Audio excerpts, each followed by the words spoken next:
Vocab Books present The Pearl of Love by H.G. Wells. The pearl is lovelier than the most brilliant of crystalline stones, the moralist declares, because it is made through the suffering of a living creature. About that I can say nothing, because I feel none of the fascination of pearls. Their cloudy luster moves me not at all, nor can I decide for myself upon that age-long dispute whether the pearl of love is the cruelest of stories or only a gracious fable of the immortality of beauty. Both the story and the controversy will be familiar to students of medieval Persian prose. The story is a short one, though the commentary upon it is a respectable part of the literature of that period. They have treated it as a poetic invention, and they have treated it as an allegory, meaning this, that, or the other thing.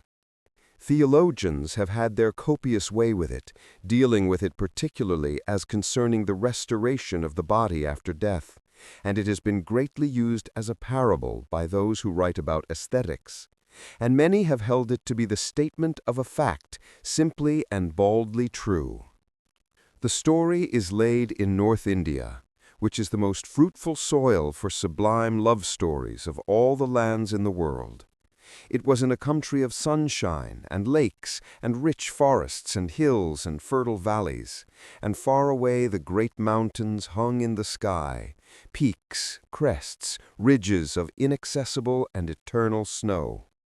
There was a young prince, lord of all the land, and he found a maiden of indescribable beauty and delightfulness, and he made her his queen and laid his heart at her feet.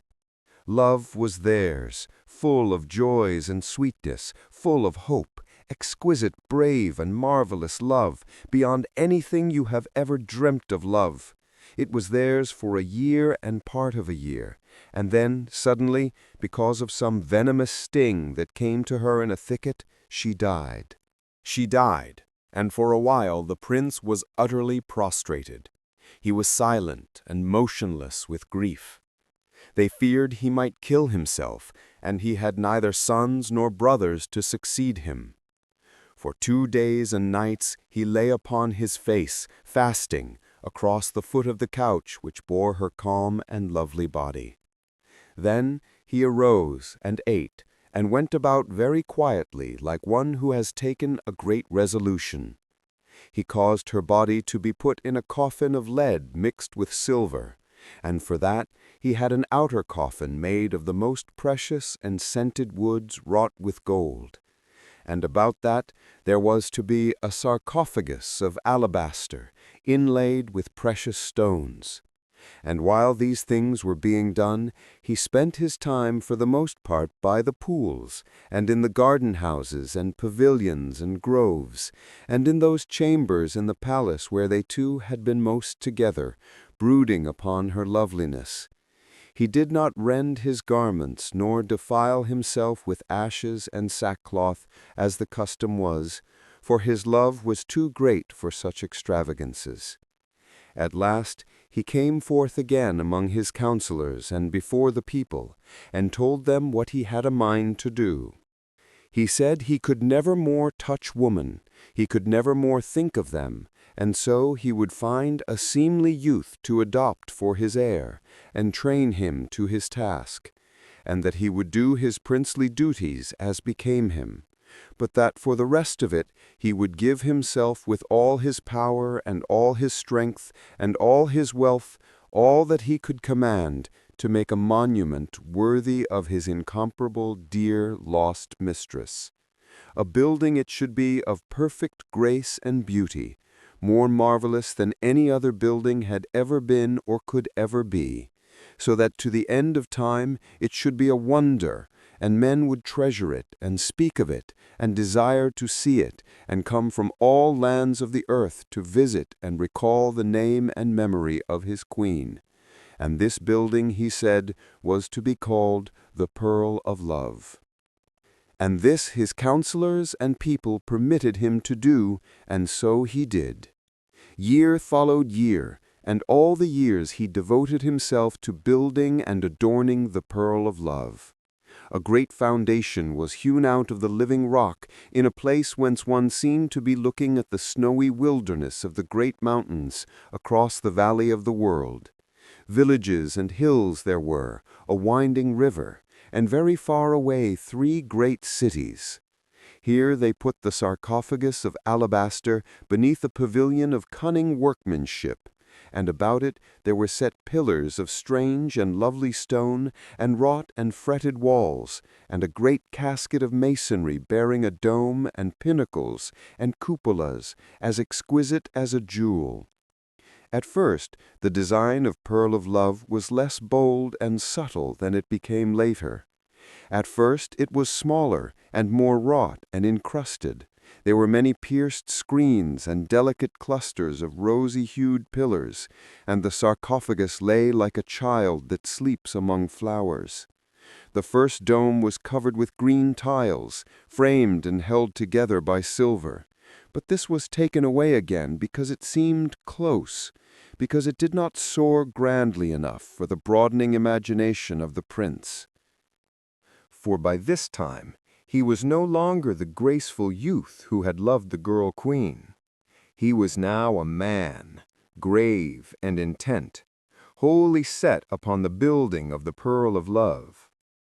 With every year of effort he had learnt new possibilities in arch and wall and buttress.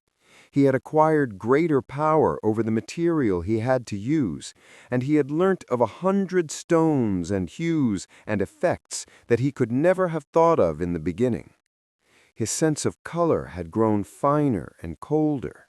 He cared no more for the enameled, gold-lined brightness that had pleased him first, the brightness of an illuminated missal. He sought now for blue coloring like the sky, and for the subtle hues of great distances, for recondite shadows and sudden broad floods of purple opalescence, and for grandeur and space. He wearied altogether of carvings and pictures and inlaid ornamentation and all the little careful work of men. Those were pretty things, he said of his earlier decorations, and had them put aside into subordinate buildings where they would not hamper his main design. Greater and greater grew his artistry. With awe and amazement, people saw the Pearl of Love sweeping up from its first beginnings to a superhuman breadth and height and magnificence. They did not know clearly what they had expected, but never had they expected so sublime a thing as this. "Wonderful are the miracles," they whispered, "that love can do." And all the women in the world, whatever other loves they had, loved the prince for the splendor of his devotion. Through the middle of the building ran a great aisle, a vista that the prince came to care for more and more. From the inner entrance of the building he looked along the length of an immense pillared gallery and across the central area from which the rose-hued columns had long since vanished. Over the top the pavilion under which lay the sarcophagus, through a marvelously designed opening to the snowy wilderness of the great mountain, the Lord of all mountains, 200 miles away. The pillars and arches and buttresses and galleries soared and floated on either side, perfect yet unobtrusive, like great archangels waiting in the shadows about the presence of God. When men saw that austere beauty for the first time, they were exalted, and then they shivered, and their hearts bowed down. Very often would the prince come to stand there and look at that vista, deeply moved, and not yet fully satisfied. The Pearl of Love had still something for him to do, he felt, before his task was done. Always he would order some little alteration to be made, or some recent alteration to be put back again.